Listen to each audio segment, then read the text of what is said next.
जब हम यहाँ धारावी में काम कर रहे थे तो अदानी नहीं थे धारावी बचाने के लिए, ना देवेंद्र फडणवीस थे। और जब हम मुंबई बचा रहे थे तो वहां गंगा में लाशें बह रही थी, गुजरात में चिताएं जल रही थी। और देवेंद्र फडणवीस कल जाकर स्कूल में क्लास मॉनिटर के भी चुनाव लड़े तो भी वो बोलेंगे मॉनिटर हिंदू ही होगा वो जी बिल्कुल, जिस तरह से वो उनके पास दूसरा कुछ है नहीं ना। हाँ। जिसको दूसरे का बाप चुराना पड़ता है वो अपने काम की क्या बात करेगा।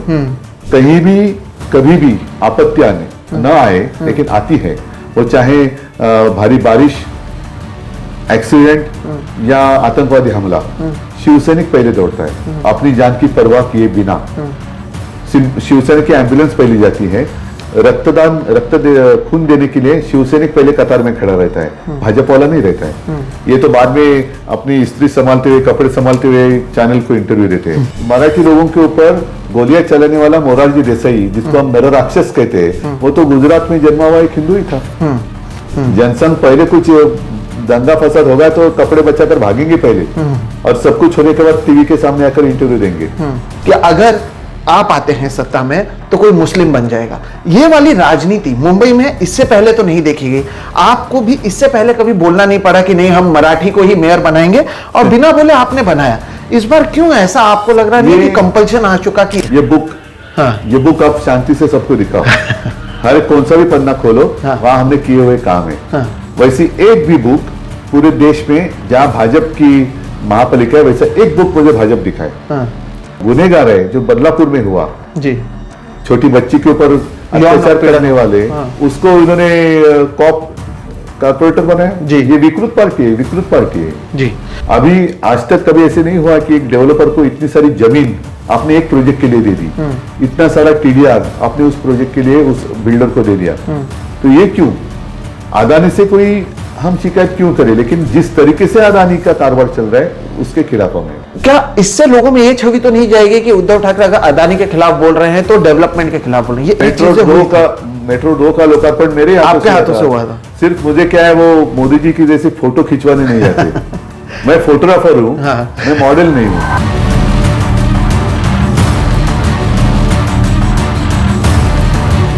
दोस्तों नमस्कार, और आप सभी का एक नए एपिसोड में बहुत बहुत स्वागत है। मैं हूं सोहित मिश्रा।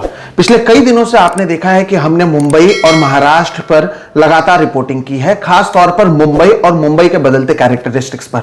हमने आपको बताया कि कैसे मुंबई में अब कहा जाता है कि Maharashtrians are not allowed, building में मराठी मानुस को घर नहीं दिया जाता। वहां पर यह कहा जाता है कि आप नॉनवेज नहीं खा सकते, जबकि मुंबई की शुरुआत कोड़ी ने की थी। ये बात हम बार बार कहते आए हैं। इस सब के बीच जब बीएमसी चुनाव हो रहे हैं, आज जो हमारे साथ मेहमान हैं वो सच में बहुत ही खास हैं। महाराष्ट्र के पूर्व मुख्यमंत्री रह चुके हैं, शिवसेना के पक्ष प्रमुख उद्धव ठाकरे सर, आप हमारे साथ हैं। सर बहुत बहुत स्वागत है आपका। शुरुआत में जब सर ये इलेक्शन का ऐलान भी नहीं हुआ था, हमें लगा था कि जैसे हर एक इलेक्शन हिंदू मुस्लिम पर लड़ा जाता है, बीएमसी में भी वही होगा। लेकिन यहां पर एक क्रेडिट आपको यह देना चाहिए कि आपने जब मराठी का मुद्दा उठाया, मराठी का मुद्दा बड़ा हुआ, बीजेपी जो कह रही थी कि हिंदू मेयर करेंगे, उन्हें भी हिंदू मुस्लिम छोड़ मराठी मानुस का मुद्दा उठाना पड़ा। इसे आप किस तरह से देखते हैं कि अब कम से कम वापस से बीजेपी को भी हिंदू मुस्लिम वाली राजनीति छोड़ के मराठी मानुस के मुद्दे को उठाना पड़ा? पहले तो बात मैं कहूं कि महापौर कौन बनेगा ये तो बात जरूरी है। मुंबई महाराष्ट्र की राजधानी है। हम कहीं तमिलनाडु में जाकर तो नहीं कह रहे ना मराठी महापौर होगा, या अहमदाबाद में जाकर, जिस अहमदाबाद का अब तक उन्होंने नामांतर नहीं किया है, उस अहमदाबाद में जाकर हम तो नहीं कह रहे ना, हम हमारे घर में कह रहे हैं। और आज तक जितने सारे महापौर शिवसेना ने बनाए सारे के सारे मराठी थे, हिंदू थे, और उन्होंने सब लोगों के लिए काम किया है। मतलब मेयर जरूर मराठी थे और रहेंगे, लेकिन काम तो हमने सबके लिए किया है। तो सवाल कहां से आता है कि कौन बनेगा? मुंबई मराठी माणसाची आहे। जैसे मैंने कहा कि भाषा के अनुसार जब प्रांत की रचना हुई, हर एक भाषा को अपना अपना प्रांत मिला, वैसे मराठी लोगों को महाराष्ट्र मिला जी। मुंबई के लिए लड़ना पड़ा जी। जैसे आज ये सरकार मुंबई अदानी को दे रही है, वैसे मुंबई मराठी इंसान को नहीं मिली ना, शहादत देनी पड़ी। बिल्कुल जी, क्योंकि मैं देख भी और उस वक्त मराठी लोगों के ऊपर गोलियां चलाने वाला मोरारजी देसाई, जिसको हम नर राक्षस कहते हैं, वो तो गुजरात में जन्मा हुआ एक हिंदू ही था। अभी आपकी जो लड़ाई है कहीं ना कहीं ऐसे लोगों से है जो गुजरात से आते हैं। सारे गुजरातियों से नहीं, कुछ क्योंकि बहुत बहुत सारी परिवार ऐसे हैं कि जो बहुत साल से आ रहे थे, दादा परदादा से।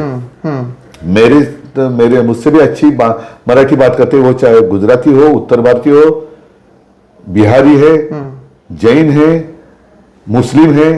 और कल मैंने कहा ना कि संयुक्त महाराष्ट्र में तो शाहिद अमर शेख, तो वहां तो जनसंघ था नहीं। सही बात है। जनसंघ पहले कुछ दंगा फसाद होगा तो कपड़े बचाकर भागेंगे पहले, और सब कुछ होने के बाद टीवी के सामने आकर इंटरव्यू देंगे। ये ऐसे लोग हैं। बिल्कुल। सर मैं चेक कर रहा था 1996 से अगर मैंने लिस्ट निकाली बीएमसी के कौन कौन मेयर्स रहे हैं, तो सब के सब जो हैं वो हिंदू हैं और मराठी हैं। उसमें मैंने गुप्ते से लेके जी अब तक मैं देख रहा हूं तो लास्ट भी आप देखें किशोरी पेडनेकर, विश्वनाथ महाडेश्वर, स्नेहल आंबेकर, उससे पहले भी सुनील प्रभु, श्रद्धा जाधव। इतने होने के बावजूद भी अब क्यों आकर ये कहना पड़ रहा है या सामने से कहा जा रहा था, जब आप इसे देखते हैं, क्योंकि आप 25 साल से रहे हैं, कि अगर आप आते हैं सत्ता में तो कोई मुस्लिम बन जाएगा। ये वाली राजनीति मुंबई में इससे पहले तो नहीं देखी गई। आपको भी इससे पहले कभी बोलना नहीं पड़ा कि नहीं हम मराठी को ही मेयर बनाएंगे, और बिना बोले आपने बनाया। इस बार क्यों ऐसा आपको लग रहा नहीं कि कंपल्शन आ चुका कि ये बताया जाए? नहीं है आप पर, नहीं सामने वाले पर, क्योंकि उनको जैसे हम कहते हैं ना, हमने तो होर्डिंग लगाए और गर्व से कहते हैं, जैसे मेरे पिताजी कहते थे गर्व से कहो हम हिंदू है, वैसे गर्व से कहते हैं कि हाँ ये हमने किया है, कोस्टल रोड हमने किया है, ये चीजें हमने की है, 92,000 करोड़ तक एफडी हमने करके दिखाई थी, बहुत सारी चीजें। मेट्रो मैंने आपको कहा भी था कि जब आपकी एक छवि बनाई जाती है, खासतौर पर आपकी, कि आप डेवलपमेंट के खिलाफ हैं, मेट्रो के खिलाफ हैं, कोस्टल रोड के खिलाफ हैं, नहीं हमारी सबके खिलाफ है, तो इसका उत्तर उद्धव ठाकरे कैसे देते हैं? ये बुक आप शांति से सबको दिखाओ, हर कौन सा भी पन्ना खोलो, वहां हमने किए हुए काम है। वैसी एक भी बुक पूरे देश में जहां भाजपा की महापालिका है, वैसा एक बुक मुझे भाजपा दिखाए।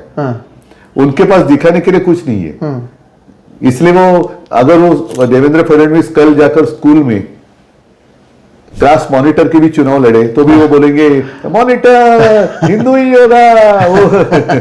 जी बिल्कुल, जिस तरह से वो उनके पास दूसरा कुछ है नहीं ना। जिसको दूसरे का बाप चुराना पड़ता है वो अपने काम की क्या बात करेगा। इलेक्शंस भी चुराना शुरू कर दिया है 68 जगहों पर, 68 जगहों पर। ये भी और एक बात कहूं मैं, जी सर, कि मुंबई में मेरा ही मेयर था, मैं चीफ मिनिस्टर था, तो कोविड मुंबई मॉडल जिसकी सराहना पूरी दुनिया में हुई जी, तो ऐसे एक शहर मुझे दिखाओ जो भाजपा शासित है और जहां मेरे मुंबई जैसे काम हुआ है। फिर बात करो मुझसे। जब हम यहाँ धारावी में काम कर रहे थे तो आदानी नहीं थे धारावी बचाने के लिए, ना देवेंद्र फडणवीस थे, और जब हम मुंबई बचा रहे थे तो वहां गंगा में लाशें बह रही थी, गुजरात में चिताएं जल रही थी। तो वैसे तो हमने यहाँ नहीं ना होने दिया जी। तब तो मुझे याद है फील्ड हॉस्पिटल चाइना ने 15 दिन में बनाया, हमने यहाँ 18 दिन में बनाया जी जी। वैक्सीनेशन में नंबर 1, पेशेंट बेड भी पहले गवर्नमेंट हॉस्पिटल में पूरे राज्य में 7 से 8 हजार थे, वो 3.5 लाख से भी ज्यादा हमने बनाए थे। ऑक्सीजन बेड 1.25 लाख से भी ज्यादा। ऑक्सीजन कभी हमने उसकी कमी नहीं महसूस होने दी। हमें कहां से दिया गया था ऑक्सीजन पता है? रूरकेला, कितने किलोमीटर, कितने, तो वहां से, मतलब उनके लिए सब अगल बगल से, और मुंबई के लिए वहां से जी। उसके बावजूद आपने किया सर, लेकिन आपको लगता है कि ये बातें लोग याद रखते हैं या लोगों को याद है ये सारी बातें? बिल्कुल रखेंगे, क्योंकि और शिवसेना की जो पहचान है, कहीं भी कभी भी आपत्ति न आए लेकिन आती है, वो चाहे भारी बारिश, एक्सीडेंट या आतंकवादी हमला, शिवसैनिक पहले दौड़ता है अपनी जान की परवाह किए बिना। शिवसेना की एम्बुलेंस पहले जाती है, खून देने के लिए शिवसैनिक पहले कतार में खड़ा रहता है, भाजपा वाला नहीं रहता है। ये तो बाद में अपनी स्त्री संभालते हुए, कपड़े संभालते हुए चैनल को इंटरव्यू देते हैं। जी। पहलगाम हमला हुआ, दिल्ली का बॉम्ब ब्लास्ट हुआ, क्या पता चला, आए कैसे आतंकवादी इतने अंदर तक? मणिपुर अब भी जल रहा है। कल परसों बंगाल में जब कुछ हुआ, अभी न्यूज ही नहीं आ रही। और ये तो ठीक है, ठीक मतलब गंदा ही है, लेकिन ऐसे जो गुनेगार है, जो बदलापुर में हुआ जी, छोटी बच्ची के ऊपर अत्याचार करने वाले, उसको इन्होंने कॉर्पोरेटर बनाया। जी। ये विकृत पार्टी है, विकृत पार्टी है जी। विकृत लोगों की पार्टी है। इसमें अब सवाल उठता है, क्योंकि आपने अदानी का भी जिक्र किया। अब गौतम अदानी पर हम भी लगातार बोलते हैं। मुझे याद है कि आपने इलेक्शंस के समय पर भी कहा था कि आप चाहे आएंगे तो धारावी का जो टेंडर है वो वापस से निकालेंगे। एक तरीके से एक को सब कुछ देना सही नहीं है। मुंबई के लिए अदानी मुद्दा कितना बड़ा है, उद्धव ठाकरे से कितना बड़ा मानते हैं? टेंडर में जितनी बातें होनी चाहिए थी उतनी सब कुछ है क्या? और टेंडर के बाद, टेंडर के बाहर जो बात नहीं थी वो कितने अदानी को दी गई, वो भी देखनी पड़ेगी ना बात। अभी आज तक कभी ऐसे नहीं हुआ कि एक डेवलपर को इतनी सारी जमीन आपने एक प्रोजेक्ट के लिए दे दी, इतना सारा टीडीआर आपने उस प्रोजेक्ट के लिए उस बिल्डर को दे दिया। तो ये क्यों? अदानी से कोई हम शिकायत क्यों करें? लेकिन जिस तरीके से अदानी का कारोबार चल रहा है उसके खिलाफ हम हैं। लेकिन जब आप ऐसा कहते हैं कि आप अदानी को, यानी अदानी का ये मुद्दा कल भी दिखाया गया कि 2014 में कैसे थे, 2025 में आके किस तरह से हो चुका है, और एक तरीके से हम मोनोपोली की तरफ बढ़ रहे हैं, ये दिखाने की कोशिश हुई। क्या इससे लोगों में ये छवि तो नहीं जाएगी कि उद्धव ठाकरे अगर अदानी के खिलाफ बोल रहे हैं तो डेवलपमेंट के खिलाफ बोल रहे हैं? ये इसलिए पूछ रहा हूं क्योंकि बीजेपी पहले दिन से ये कहती आई है कि आप जब 2019 में आए थे तब मेट्रो का काम ठप था, ये ठप था, वो ठप था। उसके ऊपर हमने कई बार जो है बातचीत की, वो तस्वीरें भी दिखाई है। आप जब मुख्यमंत्री थे तब मेट्रो का काम आपने शुरू भी किया था और कई सारी चीजें हुई। मेट्रो 2 का लोकार्पण मेरे आपके हाथों से हुआ था। सिर्फ मुझे क्या है, वो मोदी जी की जैसे फोटो खिंचवाने नहीं आते।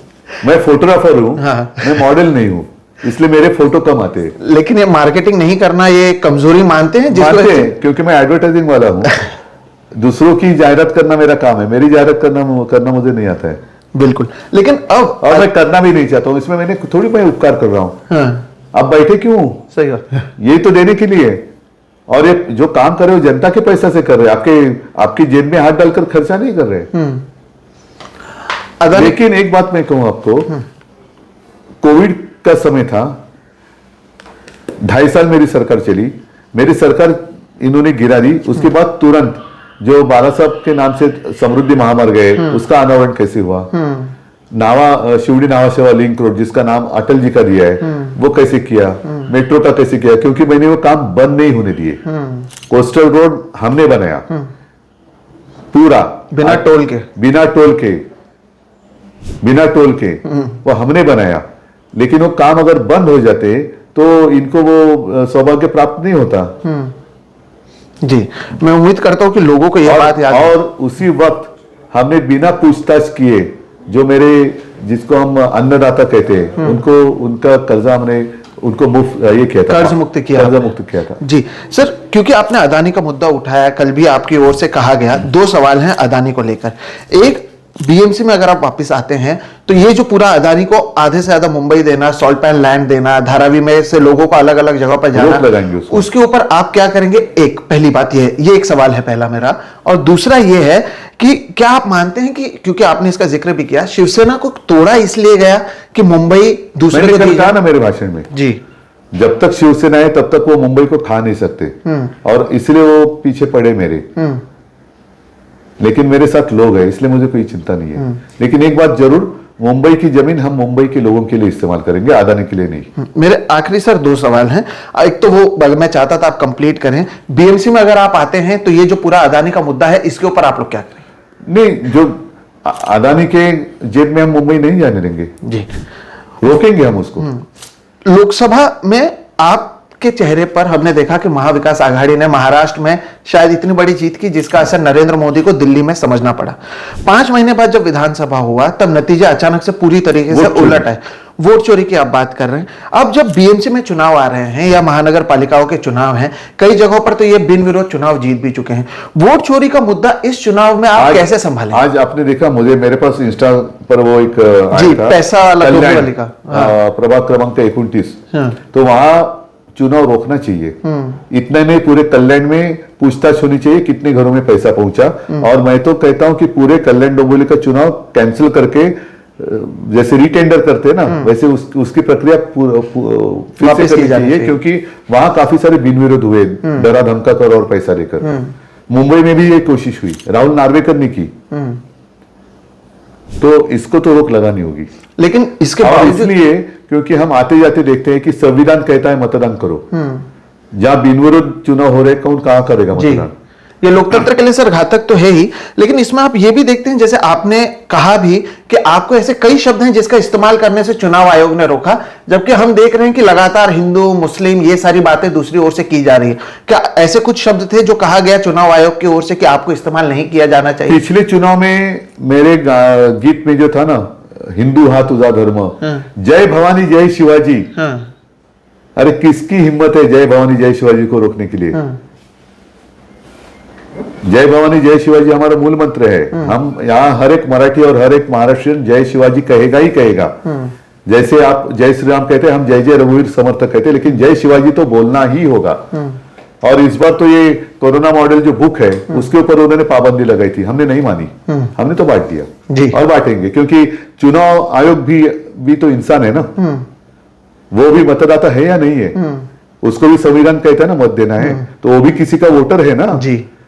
तो वो अगर किसी को वोट करता है मतलब वो किसी का विरोधी है, भले गुप्त है, लेकिन वो भी तो वोट करता है कि नहीं करता है। बिल्कुल। अभी वो दोबारा करता है कि नहीं करता है पता नहीं, लेकिन अगर वो वोट दे सकता है तो मतलब उसके मन में किसी के साथ जाना है और किसी के खिलाफ जाना है। तो मेरे किए हुए काम को वो लगाई हुई पाबंदी मैंने नहीं मानी और नहीं मानूंगा। ठीक, मेरे आखिरी दो सवाल हैं। पहला सवाल यही है कि ये क्योंकि एक तरीके से ऐसा हो चुका है कि महापौर मराठी होगा और फिर उनकी ओर से कहा गया हिंदू महापौर होगा, फिर मराठी महापौर होगा, इस सब के बीच में जो मुझे तो एक बात का उत्तर चाहिए। मुझे पहली बार पता चला कि देवेंद्र फडणवीस हिंदू नहीं है।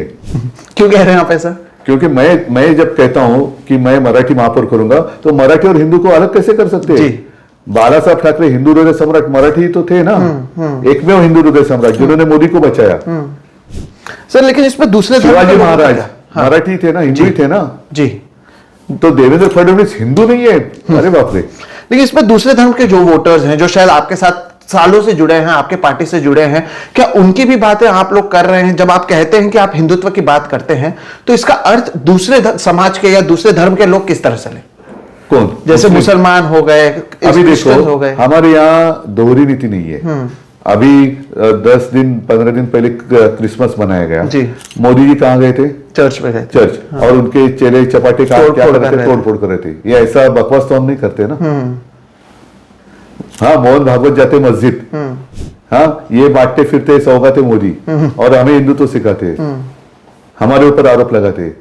ये MIM के कोई आए थे तो उनका प्रदेशाध्यक्ष उसका पैर छूता है और ये हमें हिंदुत्व सिखा। गठबंधन कर लिया साथ, गठबंधन किया था उन्होंने। तो ये गए गुजरे लोग हैं, इनकी कोई बात अब मानने की आवश्यकता नहीं है। दूसरे धर्म के लोग आपके साथ हैं? बिल्कुल है, क्योंकि हमने काम करके दिखाया जी। 16 तारीख को क्या होगा? आखिरी सवाल, 16 जनवरी जिस दिन नतीजे आएंगे उस दिन क्या होगा? आप किस तरह से देखते हैं? 25 साल से ठाकरे इसके पास इस मातोश्री से चलती रही है। मेरा मुंबईकरों पर विश्वास है और मुंबई का मुझ पर विश्वास है।